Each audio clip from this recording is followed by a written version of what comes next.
जिस चेहरे को सीजेपी ने अपनी आवाज बनाने के लिए चुना था, उसी चेहरे के खिलाफ अब पार्टी ने सबसे बड़ा कदम उठा लिया है। विजेता दहिया को प्रवक्ता पद से हटा दिया गया है। इतना ही नहीं, सीजेपी ने आधिकारिक बयान जारी करके उनके व्यवहार को गंभीर रूप से असंवेदनशील बताया है। लेकिन सवाल ये है कि आखिर ऐसा क्या हुआ कि अपनी ही पार्टी को सार्वजनिक रूप से अपने प्रवक्ता की निंदा करनी पड़ी? क्या ये सिर्फ एक वायरल वीडियो का असर है या फिर सीजेपी अपनी छवि बचाने की कोशिश कर रही है?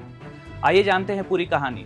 संसद मार्च और जंतर मंतर प्रदर्शन के बाद एक नया विवाद सामने आया है। सीजेपी यानी कॉकरोच जनता पार्टी ने अपने प्रवक्ता विजेता दहिया को तत्काल प्रभाव से हटा दिया है। पार्टी ने एक आधिकारिक बयान जारी करते हुए कहा कि दहिया का व्यवहार संगठन के मूल्यों और सिद्धांतों के अनुरूप नहीं था। संसद मार्च के दौरान जब कई प्रदर्शनकारी पुलिस कार्रवाई का सामना कर रहे थे और कुछ घायल भी हुए, उसी दौरान सोशल मीडिया पर विजेता दहिया का एक वीडियो वायरल हो गया।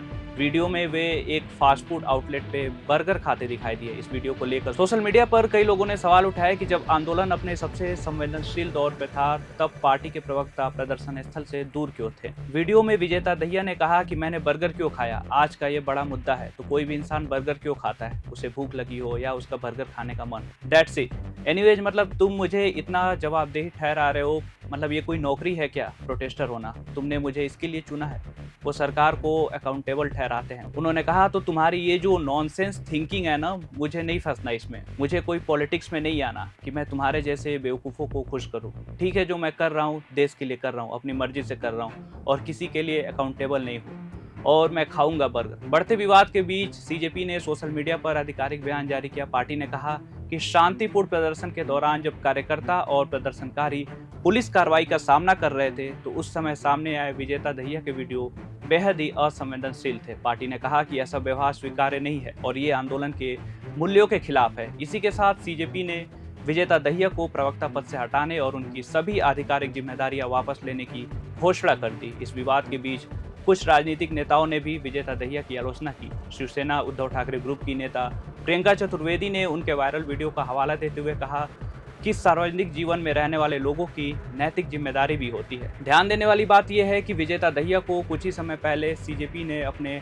आधिकारिक प्रवक्ताओं की लिस्ट में शामिल किया था। उनके साथ सौरभ दास और आशुतोष रांका को भी पार्टी की ओर से मीडिया और जनता के सामने संगठन का पक्ष रखने की जिम्मेदारी दी गई थी। ऐसे में इतने कम समय में उनका पद से हटाया जाना संगठन के लिए एक बड़ा घटनाक्रम माना जा रहा है। अब सबसे बड़ा सवाल यही है कि क्या इस फैसले से सीजेपी को हुए नुकसान की भरपाई हो पाएगी? क्या आंदोलन फिर से अपने मूल मुद्दों, शिक्षा व्यवस्था, परीक्षा प्रणाली और छात्रों की मांगों पर लौट पाएगा, या फिर ये विवाद आने वाले दिनों तक सीजेपी के छवि पर असर डालता रहेगा? इन सवालों का जवाब आने वाले समय में ही मिलेगा। फिलहाल इतना तो साफ है कि सीजेपी ने अपने ही प्रवक्ता के खिलाफ कड़ी कार्रवाई करते हुए ये संदेश देने की कोशिश की है कि संगठन के भीतर अनुशासन और जवाबदेही सर्वोपरि है। वही विजेता दहिया का कहना है कि उनके साथ हुई आलोचना आंदोलन के मूल मुद्दों से ध्यान भटका रही है। अब आप बताइए, क्या सीजेपी का ये फैसला सही था या ये विवाद जरूरत से ज्यादा बढ़ा दिया गया? प्रभातखबर.com, विश्वास वही, रफ्तार नहीं।